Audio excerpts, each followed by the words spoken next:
Hey guys, so many people have been asking when my Frostborn base building video will come out. I get that question a ton after making my tips and tricks video for this game, and the answer is I was planning on making it, but then the devs did the new door limit thing. The door limit's now only 20 doors, and every time I go to create a strategy for base building, I think, if only we had just a few more doors. I don't know if y'all remember, but they actually moved it down to 10, and a lot of us content creators were like, "You've got to fix this." I remember they were about to release an update, and I was like, "Guys, you cannot release this update if you don't address the door limit." And so they moved it up to 20, but to me, that's still not enough.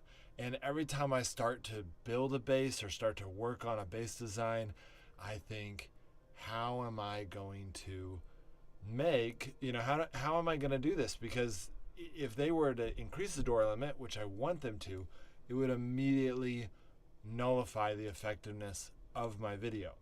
So that's kind of why I've been taking so long. I've been thinking about it. I see your comments. I want to give you guys what you want, but I'm also holding back because I'm really hoping they increase the door limit. I'm hoping they at least increase it to 40, because a base with 40 doors is going to be 4 times as effective as a base with 20 doors. I mean, it just, the multiplying effect of having more doors, it just gives you a lot more ability to succeed in this game. So let's talk about base building. I want to give you my best tips, and I will share in the pin post of this video an Excel file showing you kind of my suggestion for a 20 door base. Okay, you can see here that if I place a door, it says, I'm at 87 out of my 20 doors. I haven't wanted to get rid of my doors because they're so effective, but my base is kind of in shambles a little bit. So I've been going to Excel, or like an Excel sheet, and I've been planning out base design, because that is, in my opinion, it's better to do it on paper before you implement it into the game. You're just able to be a little bit more precise. So I have been doing a lot of work on it, and in the meantime, I've been keeping as many doors as I have. And the reason for that is because doors are so effective. For example, if someone, I'm fighting someone, over here, and then I run into here.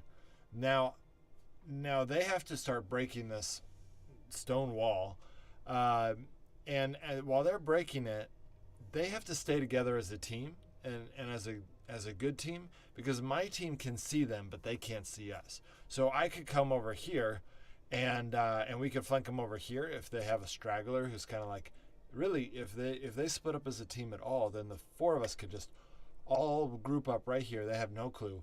We pop out, decimate that one guy, pop back in, they come over here. Or if that one guy comes over here, I've got doors over here, so I can pop out over here and kill that one guy.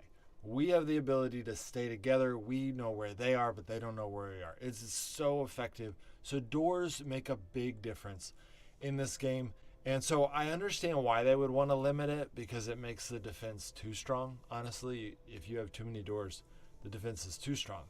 But to me, 20 is just, it gives the attacker too much of an advantage, especially because people are getting better at fighting against the door techniques. People are learning how to stun. People are learning how to run in and keep a door open and have their team really works together and funnels in just at the right moment. So Frostborn players are getting a lot better at dealing with the different doors of defense. And so I think the devs need to increase it again.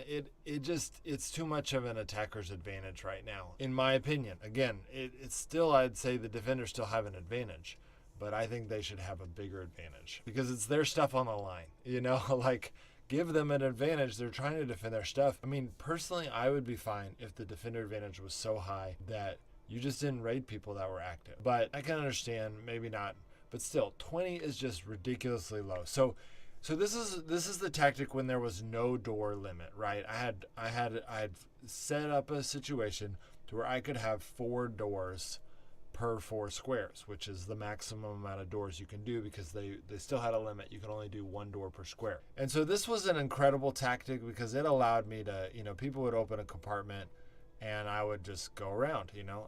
I had total mobility and my team had total mobility, and they would try to penetrate further and further, and we could come at them at any side in any direction. And it was OP. I understand why they wanted to change this, but I had like 140 doors or something like that. I don't know, 120 doors.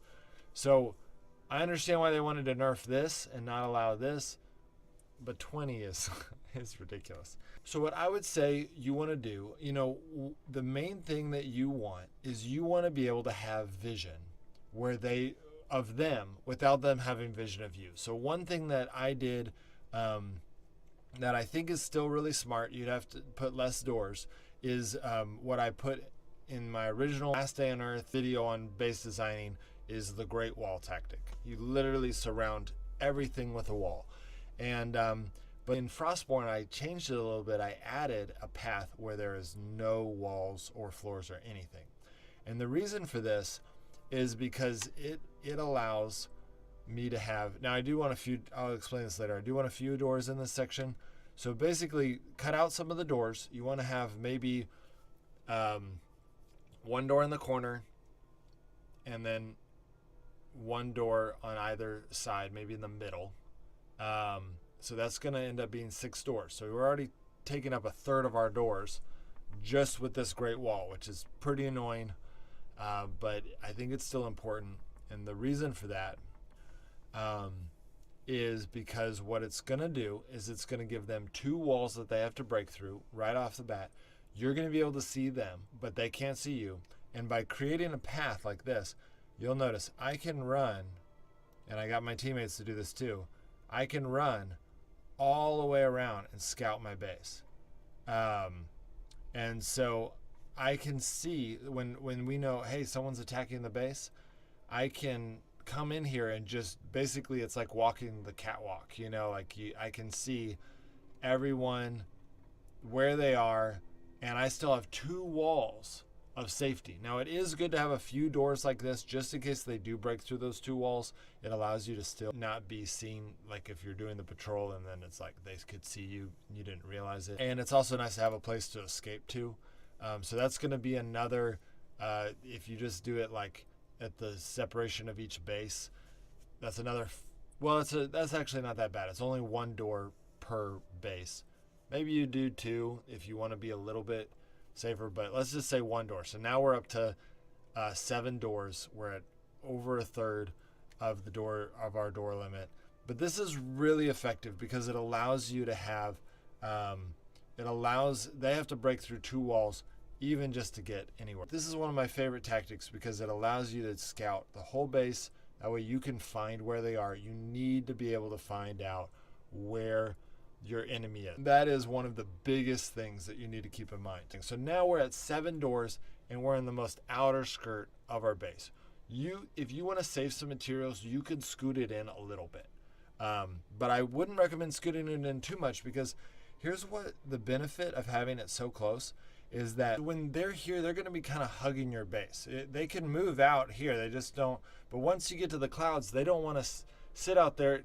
Just psychologically, you don't want to sit on the clouds, because if you're still for 5 seconds, even though you're probably not going to be still during a battle, a lot of people don't want to sit in the clouds. So they're going to hug your base, which is great for you because then you can be right here and you can see all of them. You can see this. I can see all the way to the clouds. So I can see all of them and I know where all of them are. I don't, there's no one hiding further back, behind this cloud somewhere, because they can't be hiding too far back there.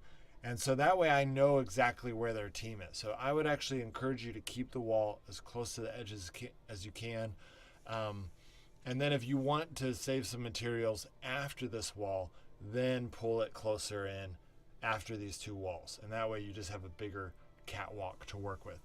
It also makes it to where when they do break through these 2 walls and they're more into your base, let's say this is all cleared out, they may have a lot of space to move around, but there's a couple things to your advantage. One, you could go into this wall, which if you could have a few doors in there if you want, which would be a few more doors, but you wouldn't need much. Even if you just had, again, like 2 per base, it's going to be a big difference.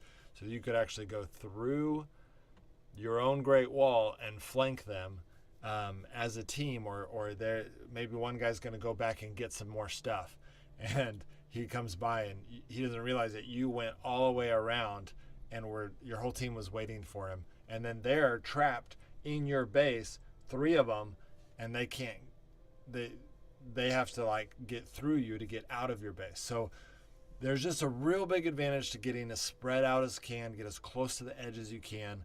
And so the Great Wall tactic, I don't think anyone beats it. It's just the best tactic. So after that, you're going to come in, and the way you want to set up your walls and doors. Doors is the most important thing. The main way you want to set up your doors is having them in a way to where when you leave, you can flank people, okay? To where you have the mobility to come in this place and then out another place. And so you're going to want to do that in your base. You want to have less and less doors the further in you get, okay? You want to have that one door that gets you into in the deepest part of your base. But other than that, you want to have your lowest amount of doors in this area. So if you want to see a more detailed plan, I can't really show you with our base because, again, our base was set up back when we had no door limit. We had hundreds of doors in each of our bases, or over 100 doors. We had over 100 doors in each of our bases. And so that was our design, because doors are really good for defense. So I'm not showing you that here. Maybe someday I'll redo my base. But again, I'm kind of waiting for them to raise that limit to at least 40. That is going to make the big change. It's going to make our bases way more easy to defend. And so that's really what I'm hoping for. But let me explain to you real quick a little bit on how you fight with people. Because teams that are good at raiding have gotten really good. So let's say they're over here in this passage and you pop out to shoot them. They have gotten really good at, they'll throw a hammer to stun. That's kind of the most typical one. But what people have gotten really good at is following you into your base in a way that doesn't get them in trouble. It used to be that if you follow someone in your base, you're going to get yourself trapped. But people have gotten really good at basically they'll run after you and hold right here, and their team already knows that they're doing it, like they're like the designated door person, and the other 3 just rush in. And so this guy stays here, he's shooting in the door, and the other 3 rush in, and to you it feels like they're just attacking me like there was no door there at all, or no wall or door. But it's because they've gotten really smart and they have someone who's really talented. It's not super hard, you just have to get good at it, which requires a lot of raiding. But they just stand there at the door and they're fighting. You can't even tell that they are not in the fight until you push yourself a little bit farther away from the door. So there's a couple tactics that are really important. One, when that happens, pull it out a little bit. It's good to have some bigger spaces sometimes once you get deeper into your base, because then you can kind of pull them out, and that guy on the door has to choose. Do I run in to help my team, or do I keep the door open? He needs to keep the door open for them to get out, unless they want to try to break their way out. And so there can be some advantages to that. Also, it's good to have some open spaces that you can kind of lead them to that isn't towards the center of your base. You want to have that door that you can fight from, but you're kind of fighting them in a circle to the center of your base. They're not like, I'm going to follow them to the good loot. It's like, no, you follow us, and you're going to end up just kind of in our spaces that we've designed specifically to fight you, versus our best loot. And so you need to think about tunnels or ways to getting there, which again, the Great Wall can be a great way of allowing you to have a lot of mobility, where you can go around to any place and flank anybody. So definitely recommend the Great Wall tactic. But another thing you want to keep in mind is traps. Fire and stun traps are huge for both offense and defense in base raiding. Obviously the stun hammer is huge for attacking, can be useful for defending, or actually is really good for defending, because sometimes as the defender you just want to do the opposite. If you have a strong team, you want to just do the opposite. Basically, You let them in a little bit, and then you switch roles. You're in there to kill them. You have the advantage of being able to spawn, grab some more stuff. Oh, another thing that's really important for base defense is to have a chest that is not designated based on this is my armor chest or this is my weapon chest. Or it is a chest that is near your bed that is geared towards raiding. You need to have healing in there. You need to have a full set of armor, or you need to have 2 sets of armor, full food, healing, weapons, your best weapons, PvP gear, and you need it to be all in one chest. That way when you do die, because that happens, you're going to face some really good teams, and you spawn on your bed, which your bed needs to be in a place that you can have a lot of mobility.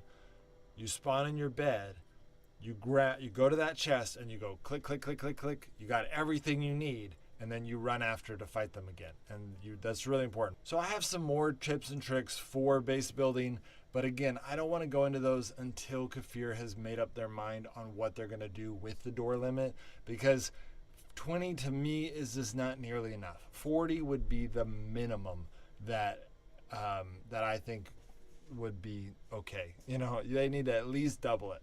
And so, yeah, it's just ridiculous. I think 20 is just ridiculous. A lot of us don't like 20. So hopefully they'll change that. It will make it a more defender's advantage game, but I think that's good. Right now, people are upset about how hard it is to defend their base. And so if you want more tips and tricks for base building, if you have not seen my video on my main channel called how to protect your stuff, that has some really cool tips and tricks for base building. It is geared around protecting your stuff, but it shows you a little bit of where to place your workbenches, where to place your chest, stuff like that, which will help you in base building. But again, check out the Excel file in the pin post where I'll have some stuff for you. All right, guys, I'll see you next time.